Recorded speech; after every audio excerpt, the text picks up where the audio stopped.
ende vozoti wega nemahuman errors ako kutozotanga kuwabhuruwa dzinanga guys watononoka alone man. Aiwa, mukushanda pane vanhu vachasara. But pavari kusara sei? Kamusariro kavari kuita ndo kari kurwadza. Kekuti munhu wakangomusiya zvekuti hazvichaita muwirirana zvakanaka. Pamataura zvekuti kutaurirana zvakanaka ndasimudza ruoko anzani finimbi chibaba finimbi chibaba mandeve Teko uri kumboziona here kuti panyaya iri kuitika iyi vanhu vese vari kutaura chinhu one iwe wasati wane answer. Ndane motive yekukubvunza kuti Teko makaseparate sei naMaster H taura nyaya yako.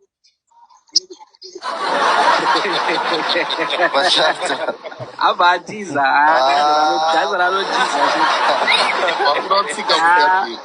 zvifuti zvavo zvifuti zvedu vakomana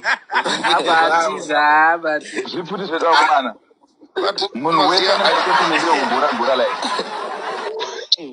tingagona kungaaccepta sevanhu kuti chimwe chinhu handichigone o ndine pandinogumira tinenge tagona podusadaro ngadiko nemukoma sadzimbie vanhu muri kumbozorera ndasvika nyaya yapera kudhara tasvika maloti ane solution tasvika Taliban aisa solution tasvika munhu wese panapa aisa solution but Teko adanyatsonzwisisa ende ndi kunyazozvinze no Teko wangori DJ waMaster H bra siusisiri panyanga tiudze tingoziva nyaya so that tinosolva futi neproblem yako wadzoka Teko mini ndise wagadza courage.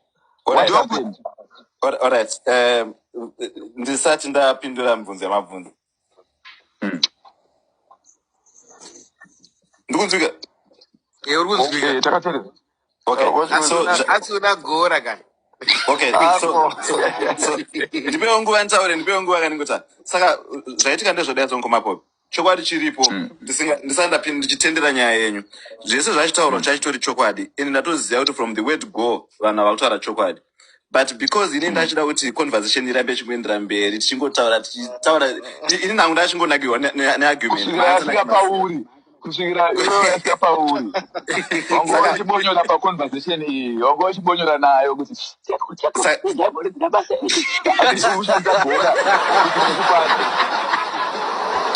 ushandisa gora kufadza taura Mateko.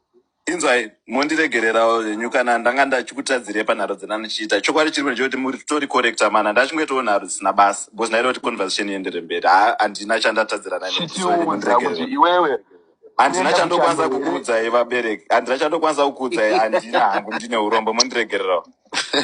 Saka ndiyo here reason why wanga usina insight rinopera paconversation iyi nokuti conclusion yataurwa tofanira kungoona gora zvakanaka zviri pamutemo. Mukoma ndikunyebere ndati zvese zvamatotaura ndizvo zvese zvamatotaura ndizvo izvozvo indachingwetowo nharo dzangu ndingori kusaidhi rangu renharo rekuti nyaya irambe knowing Teko personal ndifunga akadzingwa inango akasiya aiwa ndokuboti musataure nezvamangomana mundiregererwa ma ndombori musataure akuda kutaura nezvazvo akutaura nezvazvo but do you realize kuti Teko sadaiyo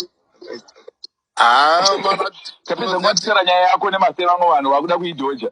Aiwa ndatobotiza mamwe mazita tatomatiza ana maredio ndatovati bhai padapa tatoita sei kune vanhu ndangotaura vanhu vangu vari mudariro handokumburo zvangu ina handimotozoitaura